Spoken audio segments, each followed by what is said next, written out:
శారీరక లోపాలకు కుంగిపోకుండా ఆత్మవిశ్వాసంతో ముందుకెళ్తే అద్భుత విజయాలు సాధించవచ్చన్నారు మంత్రి సీతక్క. హైదరాబాద్ రవీంద్ర భారతిలో జరిగిన దివ్యాంగుల దినోత్సవంలో పాల్గొన్నారు. దివ్యాంగులైన ఎంతో మంది ఐఏఎస్, ఐపీఎస్, ప్రభుత్వ ఉద్యోగులు అనేక మందిగా ఆదర్శంగా నిలిచారన్నారు. డిజబిలిటీ హాస్టల్లో ఇచ్చిన కోచింగ్తో 92 మంది ప్రభుత్వ ఉద్యోగాలకు సెలెక్ట్ అవ్వడం గొప్ప విషయమన్నారు. దివ్యాంగుల సంక్షేమానికి గత ప్రభుత్వం ₹1 కోటి ఇస్తే తమ ప్రభుత్వం 50 కోట్లు కేటాయించిందని చెప్పారు మంత్రి సీతక్క. అంటే మనలో ఉన్నటువంటి కొన్ని లోపాలను చూసుకుంటే బాధ అనిపిస్తుంది. కానీ ఆ బాధను చూసి బాధపడడం కాకుండా మనలో మనం ఎట్లా ఉత్సాహాన్ని నింపుకోవాలో ఈరోజు స్టేజ్ మీద మన వాళ్ళు వేసినటువంటి డ్యాన్సులు, ఆటలు, పాటలు చూస్తే మనం ఎక్కడ కూడా తక్కువ కాదు. ఇట్లా ఎంతో మంది మీలో ఉన్నటువంటి ఒక గొప్ప టాలెంట్ని కూడా ఈ ఉత్సాహం రోజు మనం బయటికి తీసుకురావడం జరిగింది. మీ అందరికీ కూడా ఒకటే చెప్పదలుచుకున్నాం, ఆత్మవిశ్వాసంతో ఉండండి.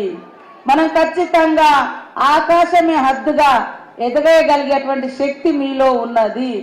మనం ఎప్పుడు కూడా ఆత్మ న్యూనత గురి కావద్దు.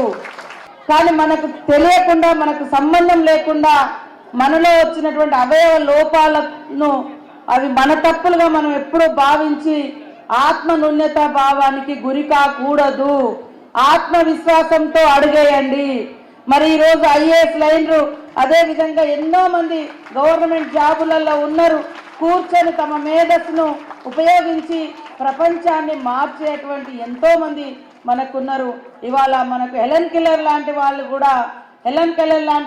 కూడా మరి మన ముందు ఆదర్శవంతంగా ఉన్నారు. ఈసారి మనం గవర్నమెంట్ తరఫున సీఎం రేవంత్ రెడ్డి గారు, మరి బట్టి విక్రమార్క గారు, మా క్యాబినెట్ మినిస్టర్స్ అంతా కూడా మన వికలాంగుల సోదరులకు గతంలో సంవత్సరానికి ₹1 కోటి వచ్చేది.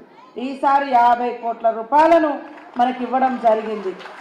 50 కోట్ల రూపాయలను కూడా ఇవ్వడం జరిగింది.